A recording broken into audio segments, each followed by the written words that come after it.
बात करने के लिए लॉगिन करें www.astrotak.com।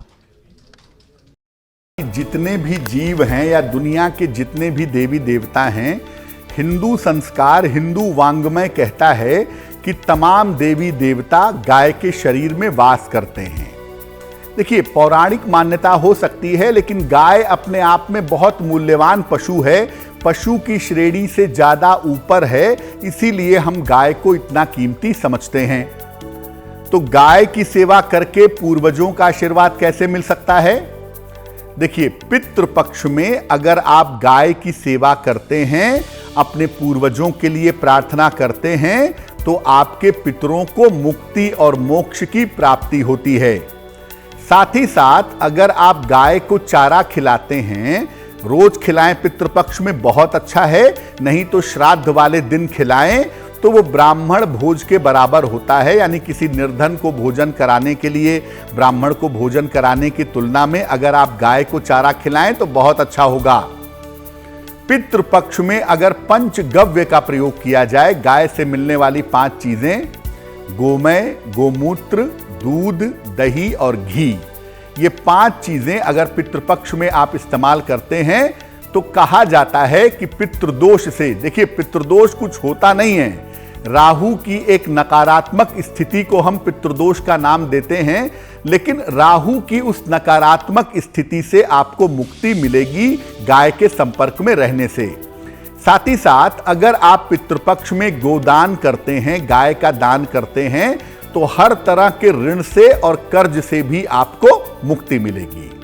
तो याद रखिए कि अगर आप पितृपक्ष में बाकी कुछ नहीं कर पा रहे हैं, समय नहीं निकाल पा रहे, तर्पण नहीं कर पा रहे, समय नहीं दे पा रहे हैं, तो कम से कम इतना जरूर करिए कि रोज गाय को चारा खिलाइए, थोड़ा समय निकाल करके गाय की सेवा करिए। अगर आप इतना भी करते हैं तो इससे आपके पूर्वजों की आत्मा को शांति मिलेगी।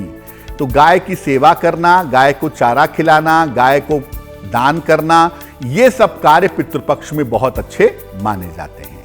देखिए, पितरों का संबंध या पूर्वजों का संबंध या उनके मुक्ति का संबंध माना जाता है पीपल के वृक्ष से।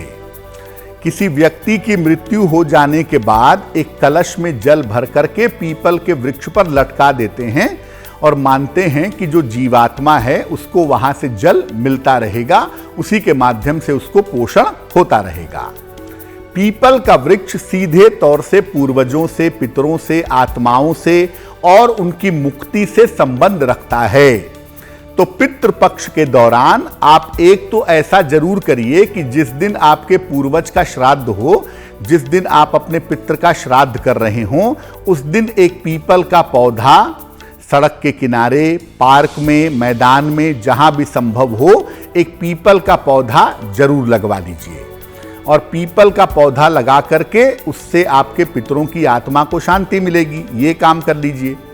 और पूरे पितृपक्ष में रोज सुबह जितना जल्दी हो सके उठ करके 1 लोटा जल अपने घर से भर करके ले जाइए और पीपल के वृक्ष में डालिए, प्रार्थना करिए, आपके पूर्वजों की आत्मा को शांति मिलेगी। दूसरा जो पौधा है जो पूर्वजों को, पितरों को मुक्ति देता है, शांति देता है, वो है तुलसी का पौधा। तो आप ऐसा भी कर सकते हैं कि पितृपक्ष में ढेर सारे तुलसी के पौधे लगवाएं, गमले में, सड़क के किनारे, और लोगों को दें कि भाई तुलसी लगाई है मैंने, ये ले जाइए। बहुत सारे लोगों को तुलसी का पौधा दीजिए, लगा के अच्छी तरह से। पार्क में, सड़क के किनारे, सार्वजनिक स्थान पर भी तुलसी का पौधा अगर आप लगा सकें तो जरूर लगाइए, बहुत ही अच्छा रहेगा।